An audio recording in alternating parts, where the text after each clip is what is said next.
आज के सवाल कार्यक्रम में आप सभी का स्वागत, अभिनंदन, वंदन। प्रथम जिज्ञासा के लिए श्रीमती मिली जैन आए और वह अपना सवाल।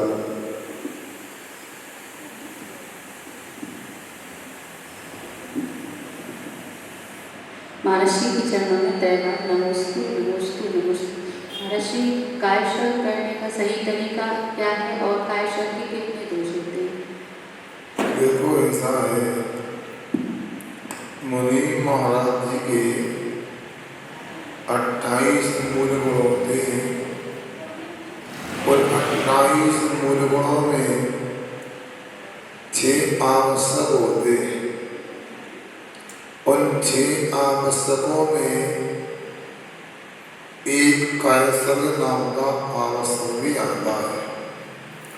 सबसे पहले तो हम ये समझे कायसल किसे कहते हैं। कायस्य उत्सर्गा यदि कायसर्गा, शरीर का त्याग करने का नाम कायोत्सर्ग है। अब शरीर का त्याग ऐसे तो नहीं, कपड़े का त्याग तो कपड़े उतार के फेंक दो, है आभूषण का त्याग कर दो, उतार के फेंक दो। शरीर को तो फेंक नहीं सकते इस प्रकार, मगर शरीर से ममत्व भाव का त्याग करना ही, काय का त्याग करना है, कायोत्सर्ग है। अब ममत्व भाव का त्याग कर दिया एक ही से, तो इतना ही है कि जब तक 9 बार रमोकाल मंत्र पढ़ते हम रमोकाल मंत्र में उपयोग लगाएंगे, उतने समय में राग देश की परिणति का अभाव हो जाएगा। इसी का नाम कायोत्सर्ग है। ममत्व अभाव हो जाएगा, इसी का नाम कायोत्सर्ग है। और इसके अलावा ये तो अनेक प्रकार के कायसल की विधि है। निहार आदि में 25 श्वास का कायसल होता है। स्वाध्याय आदि में 27 श्वास का कायसल होता है। यहाँ श्वास का मतलब होता है एक बार रमोकाल मंत्र पढ़ने में 3 बार श्वास लेना, 3 बार छोड़ना है। क्या तरीका इसका? ब्रह्मो पर्यंतारम में लेना है, ब्रह्मो सिद्धारम में छोड़ना है, ब्रह्मो मायनियारम में लेना है, ब्रह्मो उपचार में छोड़ना है, ब्रह्मो लोहे में लेना है, ब्रह्मो सभ्य सौलभ में छोड़ना है। इस प्रकार से 3 श्वास उच्छ्वास में एक बार रमोकाल मंत्र होगा। रमोकाल मंत्र में श्वास को बैठाते तो 27 श्वास में 9 बार रमोकाल मंत्र का समय प्रमाण एक कायसल होता है। और रात्रि प्रतिक्रमण में 18 बार रमोकाल मंत्र पढ़ना 54 श्वास में कायसल होता है। देवसिक प्रतिक्रमण में 108 श्वास में कायसल होता है। पाक्षिक प्रतिक्रमण में 300 श्वास में होता है। चातुर्मास के प्रतिक्रमण में 400 श्वास में होता है। वार्षिक प्रतिक्रमण में बड़ा 500 श्वास में होता है। एक अलग अलग व्यवस्थाएं हैं।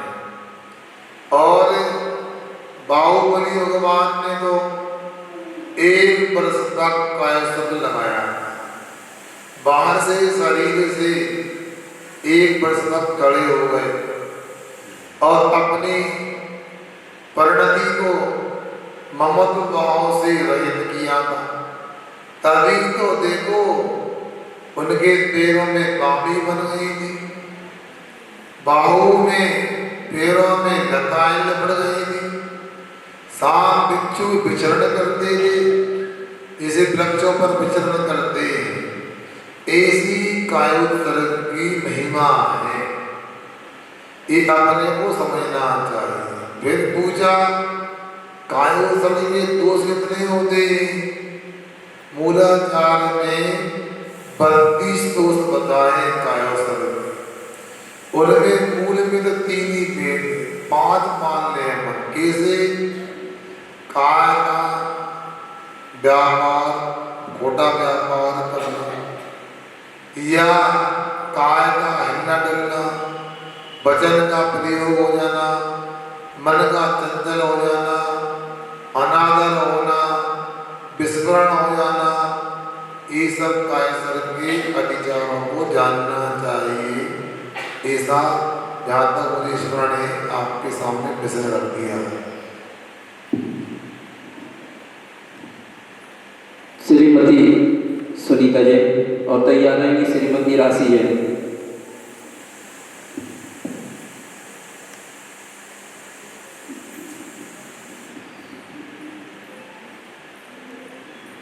नमोस्तु महाराज जी का त्यौहार, नमोस्तु नमोस्तु नमोस्तु। महाराज जी चारों गतियों में क्या गुण स्थान चलते हैं? चारों गतियों में गुण स्थान रहते हैं क्या? देखो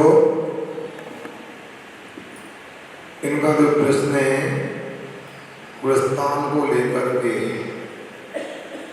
मोह और योग के निमित्त से जीव के परिणामों की तारतम्यता को गुणस्थान कहते हैं।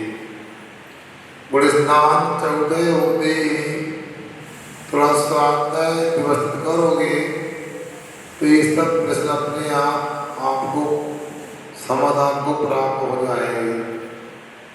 4 गतियाँ होती हैं, चारों गतियों में ही गुणस्थान होते हैं। संसार में ऐसा कोई भी जीव नहीं है जिसके पास गुणस्थान नहीं होते। मिथ्या दृष्टि का 13 गुणस्थान होता है, सम्यक दृष्टि का 14 आदि गुणस्थान होते हैं। इसी प्रकार से संसार में चारों गतियों में, नरक गति और देव गति में प्रारब्ध के 4 गुणस्थान होते हैं। मिथ्या गुणस्थान, साधन गुणस्थान, मिश्र गुणस्थान अथवा सात्विक मिथ्या गुणस्थान, और 4 असहित सम्यक दृष्टि गुणस्थान। ये 4 गुणस्थान त्रंच गति और देव गति नहीं, नरक गति और देव गति में होते हैं। त्रंच गति में एक गुणस्थान का विकास होता है, उसका नाम है संहिता संयत गुणस्थान। इसके बाद में मनुष्य गति आती है। ये गति ऐसी दुर्लभ गति है जहाँ 14 गुणस्थान तो हो ही सकते, मोक्ष भी हो सकता है। समझ में आ रहा है ना? तो निश्चित हो गया ना, नरक गति और देव गति में प्रारंभ के 4 गुणस्थान, त्रंच गति में प्रारंभ के 5 गुणस्थान और मनुष्य गति में 14 गुणस्थान होते हैं। विशेष जीवकांड आदि के माध्यम से आपको गुणस्थान की जानकारी प्राप्त करना चाहिए। श्रीमती राशि जैन और तैयार रहेंगी श्रीमती शिल्पा जैन।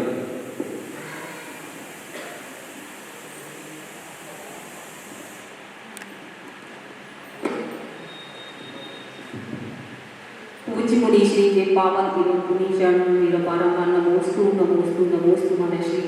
महर्षि मेरी जिज्ञासा है कि हम अपने बुरे कर्मों से मुक्ति कैसे पाएं? क्या? महर्षि हम अपने बुरे कर्मों से मुक्ति कैसे पाएं? नमोस्तु महर्षि। इनका पूछना है हम अपने कर्मों से मुक्ति कैसे पाएं? बुरे कर्मों से। देखो ऐसा है, दुश्मन तो दुश्मन होता है। दुश्मन कोई अच्छा बुरा होता है क्या? क्यों? आपके अच्छे दुश्मन भी है कोई? क्यों बेबो? दुश्मन अच्छे भी होते हैं, बुरे भी होते हैं। अच्छा, अब सुनो, आपने अपेक्षा से कहा ठीक है, सिद्धांत की दृष्टि में तो हाँ बुरे कर्म को पाप कर्म बोलते हैं, अच्छे कर्म पुण्य कर्म बोलते हैं, मगर अध्यात्म में तो कर्म ही बुरे होते हैं। आचार्य पूज्यपाद स्वामी ने भी पंचम महागुरु भक्ति में सिद्ध भगवान का स्मरण किया है। अष्टगुणेशों पेतान नष्ट दुष्ट कर्म समृद्धि सिद्धांत संपन्नान नमस्को विश्वसन सिद्धि। क्या कहा? एक भगवान आपके से 8 गुणों से सहित है और 8 प्रकार के दुष्ट कर्मों से भ्रष्ट है। मतलब 8 दुष्ट कर्मों की शत्रुओं को आपने मार दिया। हाँ, और कैसे? वैसे भगवान भाई शरीर रहित और सभी प्रकार के कर्मों से रहते हैं। अष्टगुण संवेदान फिर नष्ट दुष्टों शक्ति सिद्धांत संसार ऐसे सत्यों को तुरंत मैं इष्ट की सिद्धि के लिए नमस्कार करता हूँ। यह 8 कर्मों को दुष्टाष्ट कह दिया। समीसा ग्रंथ ने भी कह दी कम में बसुम कुशीलम सुकम मौजान सुशीलम इहितम होति सुशीलम जब संसार अवेसेली। आगे कहा सोपर्णियम नीलम बंदति कालाय समय पुरुषम बंदति एवं जीवम श्री विष्णुपदाम। ये हमारी बुद्धि की कमी है कि हम अशुभ कर्म को कुशील कहते हैं और शुभ कर्म को सुशील कहते हैं। गीता होत सुशीलम, ये सुशील अच्छे कैसे हो सकते हैं? क्योंकि संसार में प्रवेश कराने वाले हैं।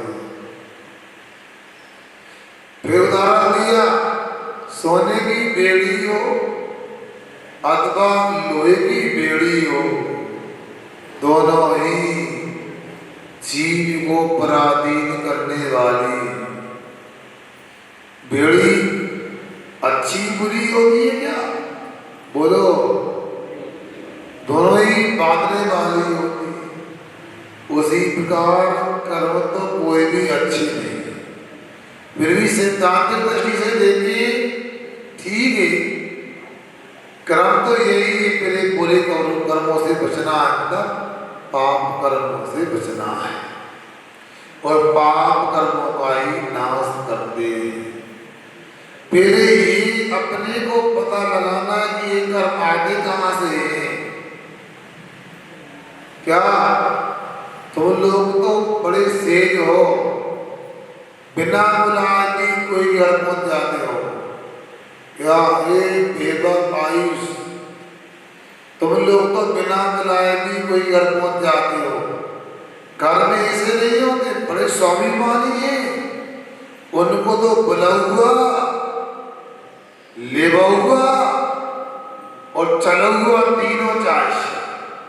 मतलब मनोयोग, वचनयोग और कायोग, 3 युगों के माध्यम से कर्मों का आश्रम बंद होता है।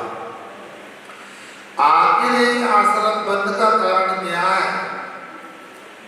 तो आप लोगों को थोड़ा ध्यान से सुनना है। आचार्य कहते हैं अज्ञान के कारण जीव राग द्वेष करता है। राग द्वेष से कर्म का आश्रम होता है, कर्म के आश्रम से कर्म का बंद होता है और बंद होने पर वो उदय में आते हैं और कर्म के उदय से जीव संसार समंदर में गोते लगाता है, दुख उठाता भटकता रहता है। अब आपके लिए बुरे कर्मों से बचना है तो आपको क्या करना है? सुन रहे कि सो रहे तुम लोग, फिर भी कर्म को उदय सो रहे तो सुनो, आचार्य जी ने संसार से बचना है, कर्मों से बचो, कर्मों से बचना, राग देश से बचो, राग देश से बचना है और अपने लिए फिर क्या? अज्ञान से, मिथ्या दर्शन से भी बचना है। सुनो, अब कीर्तन करेंगे, पुराने लोग जानते होंगे, जहाँ खेत में बिजली नहीं होती थी वहां पर सिंचाई के लिए चरस होते थे अथवा रहेट होते थे। रहेट देखे तुम लोगों ने बच्चों? हैं? नहीं देखे ना? कोई मूवी वगैरह नहीं देखेगा। रहेट एक डब्बों की माला होती थी। सुनो, वो माला ऐसी घूमती थी, कुआं में नीचे डब्बा जाकर भर के ऊपर आएगा, उल्टा होगा तो नाली में पानी गिर जाएगा। सिस्टम ऐसा। अब सुनो, अब वो रेट को समझ लो। तुमने देखा रेट? कहाँ देखा? अरे कहाँ देखूं, मुझे बताओ। सुनो, हमारी सुनो, फिर क्या होगा? रेट चलता था ऐसे, ये सुनो, भूकंप शुरू होगा। एक किसान दो बेलों को जोतता था और दोनों बेलों के जुड़े को रस्सी से बांध के एक पाइप में बांधते थे। वो पाइप एक पहिया में, आगे का पहिया होता था, साइकिल कंप्यूटर का पूरा पहिया ऐसा, वो दूसरे पहिया से जुड़ा रहता था। वो दूसरा पहिया सुनो, एक पाइप के माध्यम से डब्बों को घुमाता था। डब्बे घूमते थे तो पानी आता था, पानी आके नाली में गिरता था, नाली खेत में जाती थी और खेत हरा भरा हो जाता था। सुनो, अब खेती को सुधारना है तो पानी आना बंद करो। पानी को आना बंद करना है तो डब्बों का घूमना बंद करो। डब्बे का घूमना बंद करना है, पहिया को घूमना बंद करो। दूसरा पहिया घूमना बंद करना है, पहले पहिया को घूमना बंद करो। पहले पहिया को घूमना बंद करना है, पैरों का चलना बंद करो। पैरों को चलना बंद करना है तो हाँकना बंद करो। तो मिथ्या रूपी किसान राग देश रूपी दो बेलों को हाँकता रहता है। उन बेलों से गादिया कर्म का पहिया घूमता है। गादिया कर्म के पहिया से, ये सुनो भैया, गादिया कर्म के पहिया से अगादिया कर्म का पहिया घूमता है। अगादिया कर्म के पहिया से 84 लाख योनियां मिलती, 84 लाख रूपी डब्बा घूमते। और इससे क्या होता है? कर्म का पानी आता है। कर्म के पानी आने से संसार की खेती हरी भरी रहती है। इसलिए अपने को बुरे कर्मों से बचना है तो मिथ्या रूपी किसान से और राग द्वेष रूपी बेलों से बचोगे तो संसार की खेती सूख जाएगी और आपका बुरे कर्मों से क्या, संपूर्ण कर्मों से बचाव हो जाएगा। समझ में आया कि नहीं आया? श्रीमती शिल्पा जैन और तैयार रहेंगी कुमारी माही जैन।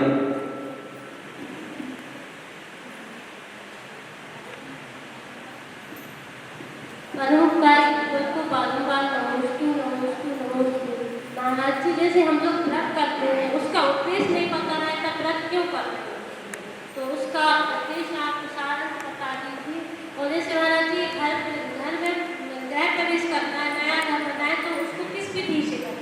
अच्छा, अब सुनो,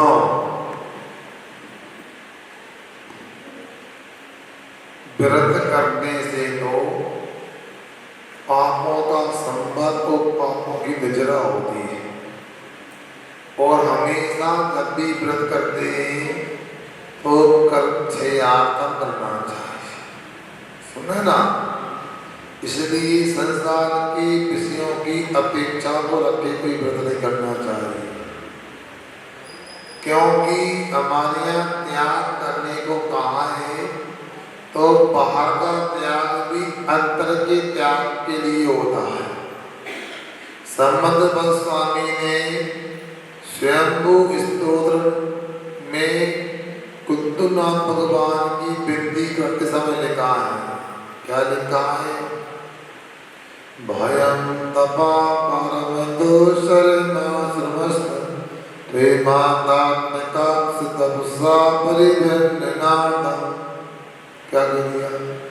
हे कुंतुनाथ भगवान, आपने दुष्कर कठिन पहाड़ तपों को तपा है, क्यों? आध्यात्मिक तपसा परिवर्तनार्थम, अंतरंग तपों की वृद्धि करने के लिए, और अंतरंग तप पाप कर्मों के संबल दृष्टा के कारण होते हैं, या संपूर्ण कर्मों के संबल दृष्टा के कारण होते हैं। अब जो भी व्रत करते हैं, जो भी नियम लेते हैं, जो भी यम लेते हैं, जो भी संकल्प करते हैं, सबका एक ही मकसद, एक ही लक्ष्य होता है, कर्म क्षय के लिए। कर्म क्षय कैसे होते और कर्म कैसे बनते, ये भी आचार्य महाराज बतलाते हैं। कुंद गोस्वामी जी ने लिखा है पुण्य पाप अधिकार में समय सार में, रत्तो बंधिकम मुंजति गोत्रासम वर्णो एसो जलोपदेशो तम्मा तम्मे समारज्ये।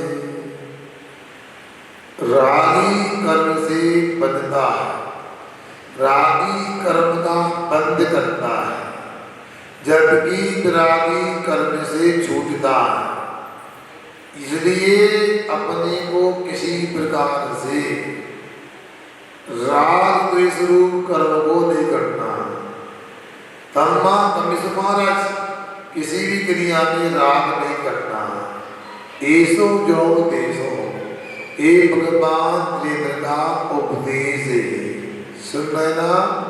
तो अपने को कोई भी ऐसा काम नहीं करना जिसमें राग द्वेष की वृद्धि होती हो। अब आप व्रत करते हैं तो उद्देश्य देख लो क्या है, राग कम हो रहा है कि बढ़ रहा है। रविवार करना है, नमक का त्याग है, अब क्या करें, बड़ी समस्या है। कब पूरी रात नींद नहीं आता, बना है चने का हलवा बना कि गुनी बना है, गुलगुला बना है कि उलेटा बना है, क्या खीर बना है कि हलवा बना है।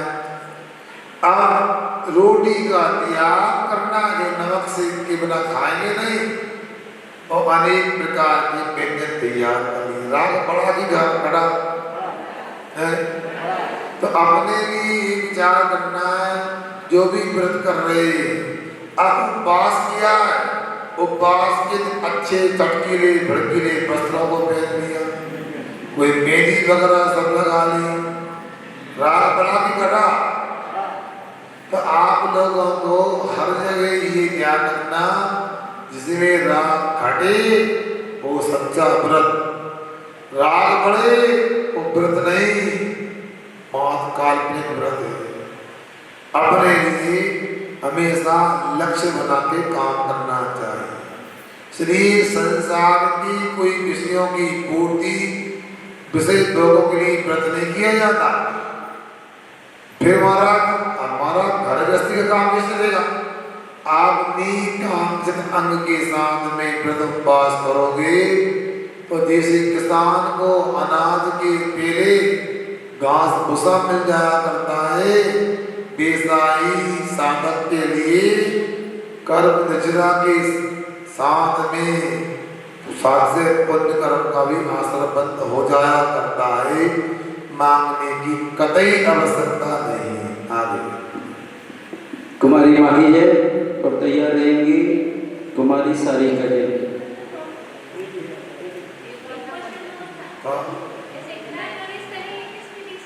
अब क्या है, गृह प्रवेश करने की विधि क्या है?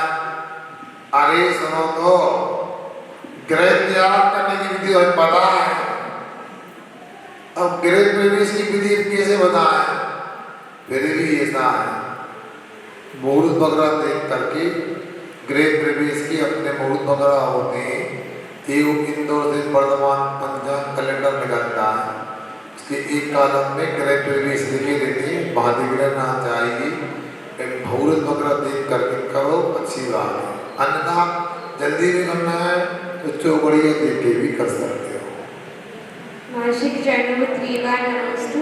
महर्षि मेरी शंका यह है कि महर्षि आजकल बहनें ब्रह्मचारी व्रत लेती शादी तक का और लड़कों के साथ घूमती हैं और उनसे चैटिंग पे बात भी करती हैं और टीवी मोबाइल में जो भी लड़के आते हैं या फिर एक्टर्स उनकी तारीफ करती कितने अच्छे लग रहे हैं। तो महर्षि इसमें कितना दोष लगेगा और हमें ब्रह्मचारी व्रत का कैसे पालन करना चाहिए? अब देखो, ये तो समझदारी की शैल की बात है। आप लोगों को याद रखना चाहिए कि व्रत पूरा हो या किसी कंडीशन को लेकर के व्रत तो व्रत होता है, निष्ठा के साथ पालन करना चाहिए। जब तक ना समझ होते हैं तो अलग बात है, समझदार है तो अपने व्रत भंग होने के जितने भी कारण हैं, प्रत्यक्ष कारणों या परोक्ष कारण, इनसे बचना चाहिए। कौन क्या करता है इसका अपने को विकल्प नहीं करना। हमें क्या करना है, हमें अपने सामान की स्वयं रक्षा करना होता है, वैसे अपने व्रतों की भी स्वयं रक्षा करना है। कोई रक्षा करने वाला अलग से कोई चौकीदार सिपाही नहीं आएगा। यदि आपको यदि पता है ये गलत है तो अपने को नहीं करना चाहिए, बाकी सद्भावना करो, उन्हें भी सद्बुद्धि मिल जाए। आगे कुमारी सारिका जी और तैयार रहेंगी श्रीमती भानु जी।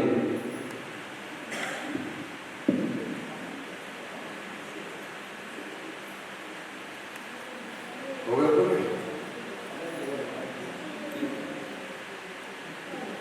महराश्री के चरण नमोस्तु नमोस्तु नमोस्तु। महराश्री आपका एक हाइको है, भरा गड़ा भी खाली लगे जल में हवा से बचे। ये किसी ने लिख दिया, मेरे द्वारा बनाया नहीं है वो। हाँ तो आप इसको विस्तार से समझाएं। फिर भी इन्होंने कहा बड़ा बड़ा भी खाली लगे जल में हवा से बचे। अच्छा, देखो ऐसा है, वजनदार व्यक्ति भी होता है, यदि अपने आत्मा में डूब जाता है तो अपने आप को बाहर के तनावों से बचा लेता है और हल्केपन का अनुभव करता रहता है। सुनो, मगर यदि वो डूबेगा नहीं, हवा में तैरेगा तो वजनदार हो जाएगा। इसलिए हवा में रहते हैं तो वजनदार होते हैं और पानी में डूबकर हल्के हो जाते हैं। उसी प्रकार अपनी आत्मा में डूब जाओ तो हल्के हो जाओगे और हवा में चले जाओगे फिर भारीपन हो जाएगा, तनाव हो जाएगा। उसको यही समझना चाहिए, घेरा अर्थ उसका है, अध्यात्म से जोड़ो। जैसे संसार में बाहर में जितने लोगों को मिलोगे, जितना व्यवहार करोगे उतना टेंशन हो जाता है। अंग्रेजी में स्लोगन है, अरे सुनो, जो हमने बनाया है, more relation more problem, no relation no problem. जितने ज्यादा सगे होंगे उतने इधर दुख होंगे, सगे नहीं होंगे तो दुखी भी नहीं होंगे। क्या सुनना है? इसलिए बाहर न रहोगे, हवा का मतलब बाहर रहोगे तो दुख ही दुख रहोगा, और डूबे रहोगे पानी में घड़े की तरह, बाहर की हवा नहीं लगेगी तो आप सुखी रहोगे। ये समझना था इसका। श्रीमती भानुजन और तैयार रहेंगी श्रीमती अभिलाषा जैन। महाराज जी के चरणों में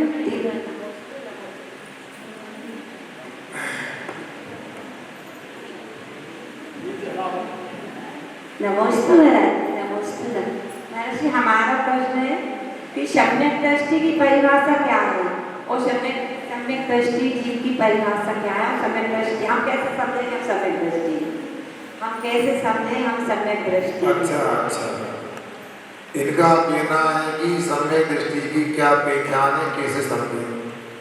सुनो, अपने को ज्यादा लोड लेने का नहीं। परीक्षा में कितने नंबर आएंगे, कितने नंबर आए, कितनी सफलता प्राप्त की, ये लोड नहीं लेना चाहिए। विद्यार्थी को तो अध्ययन और परीक्षा देने की तैयारी करना चाहिए। यहाँ पर भी अपने को ज्यादा नहीं, सच्चे वीतरागी देव शास्त्र गुरु पर विश्वास करो, जीवादी तत्वार्थ पर विश्वास करो। यदि विश्वास है तो हम सम्यक दृष्टि है। आपको याद रखना चाहिए, ज्यादा अपने को लोड लेने की आवश्यकता नहीं। मगर सत्य देव क्या होते हैं, जीवादी सात तत्वार्थ क्या होते हैं, इनको जनवाणी के स्वाध्याय के माध्यम से समझ सकते हैं। एक बार स्वाध्याय करने समय में नहीं आएगा, बार बार स्वाध्याय का प्रयास करोगे तब आपको इसमें सफलता मिल सकती है। इसलिए आप लोग जो बताया गया उतना काम करो। संसार के जितने भी कुगुरु उपदेश को साथ लें उनसे बचो, सच्चे देव शास्त्र को पहचानो और उनकी श्रद्धा करो, विश्वास करो। कैसे करें? लड़का नाई की दुकान पे जाता है, नाई कान के बगल के बालों को उस तरह से काटता है, मगर लड़के को विश्वास है कि ये बाल काटेगा, कान नहीं काटेगा। समझ रहे ना? वो नाई मूछे बनाता है, दाढ़ी बनाता है। मूछे बनाते समय विश्वास है कि मूछों के बाल कटेगा, नाक नहीं काटेगा। डॉक्टर के पास जाते बीमार व्यक्ति, ये हमको स्वस्थ करेगा, हमें झेल देके मारेगा नहीं, विश्वास करते हैं। गाड़ी में यात्रा करते ही सो जाते हैं, ये ड्राइवर हमको मंजिल पर पहुंचाएगा, गड्ढे में नहीं पटकेगा। जब घर में भोजन करते हैं तो हमें विश्वास है कि इस भोजन में अमृत है, ढेर नहीं है। घर के भोजन खिलाने वाले ढेर नहीं देंगे, विश्वास। दुकानदार ग्राहक को उधार सामान देता है, ये लौटा देगा, विश्वास। दुकानदार को ग्राहक पैसा देता है कि इसे अच्छा मान दे, विश्वास। काश ऐसा विश्वास हमने वीतरागी देव शास्त्रों में किया है तो मान लेना सम्यक दृष्टि है। ऐसा विश्वास जीवादी तत्वार्थों में किया है तो समझना हम सम्यक दृष्टि है। बाकी हम प्रयास करें बनने का। हाँ, कौन विभक्त पूछो? श्रीमती अभिलाषा सिंह पूछो, जल्दी उठो।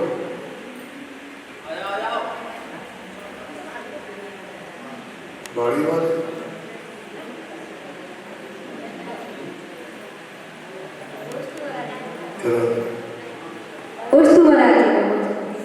मेरा प्रश्न यह है, वात्सल का महत्व क्या है? वात्सल का प्रयत्न क्या है? वात्सल्य का नेत्र विज्ञान है। सुनो, बातें नहीं करो। तुम लोगों की जो बात में शल्य होती है, बात शल्य वो नहीं, यह बात शल्य की बात हो रही है। जैसे गैया होती है, भैया मैंने सुनो, गैया देखी, गैया अपने बछड़े को जन्म देती है, उसकी पूरी देखभाल करती है, पालन पोषण करती है, हमेशा उसका ख्याल रखती है, और उसे पता होता है मेरे काम नहीं आएगा, ये तो किसान के खेत में काम आएगा। फिर भी निस्वार्थ भाव से वह जैसे अपने बछड़े को दुलार करती है, प्रेम करती है, इसी का नाम है वात्सल्य। उसी प्रकार प्रत्येक धर्मात्मा को अपने साधर्मिक व्यक्ति से अकृत्रिम स्नेह रखना चाहिए। सुन रहे कि सो गए?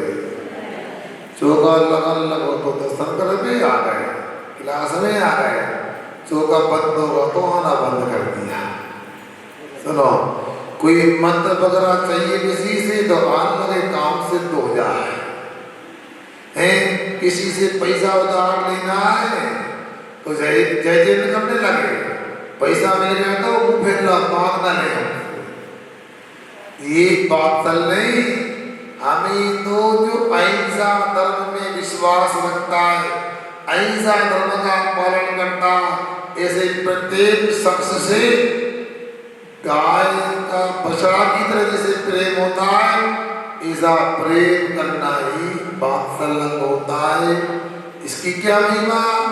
इसकी महिमा ऐसी है, जो काम पैसों में नहीं हो सकता, जो काम बुद्धि से नहीं हो सकता, जो काम दूसरे किसी प्रयास से नहीं हो सकता, वह काम अकृत्रिम स्नेह अर्थात प्रेम वात्सल्य से हो सकता है।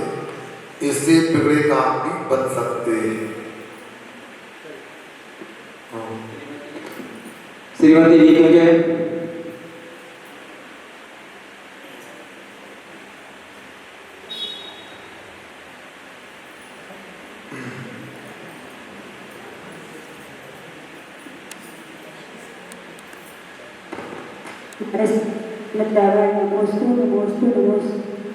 गुरु ने मुझे प्रकट कर दिया, दिया दे दिया। महर्षि के सारे क्या अर्थ है? पूरा हाई की बात पढ़ देंगे। गुरु ने मुझे प्रकट कर दिया, दिया दे दिया। ये तो सीधा सा है इसका। यहाँ ये कह रहे हैं, संसार में अनादि काल से भी अंधेरे में था, और मैं अंधेरे में होने के कारण किसी की दृष्टि का विषय नहीं था, और गुरु ने ऐसा उपदेश दिया, गुरु ने ऐसा सन्मार्ग दिखाया कि मैं सबकी दृष्टि में आ गया, क्योंकि गुरु ने मुझे ज्ञान रूपी प्रकाश दे दिया, या ज्ञान रूपी मुझे एक लट्टू दे दिया। दिया मतलब उजाला करने वाला, प्रकाश स्तंभ दे दिया, तो उससे मुझे भी माल दिखने लगा और लोग भी मुझे देखने लगे। तो क्या हुआ? मुझे प्रकट कर दिया, मतलब मुझे गुरु ने प्रकाश में लाके रख दिया और मुझे दिया दे दिया। मुझे भी अब दिखने लगा कि मुझे ऊपर की ओर यात्रा करना है, नीचे नरक में बोध नहीं जाना है, भगवान बनना है, सिद्धालय जाना है। ठीक, जल्दी करो।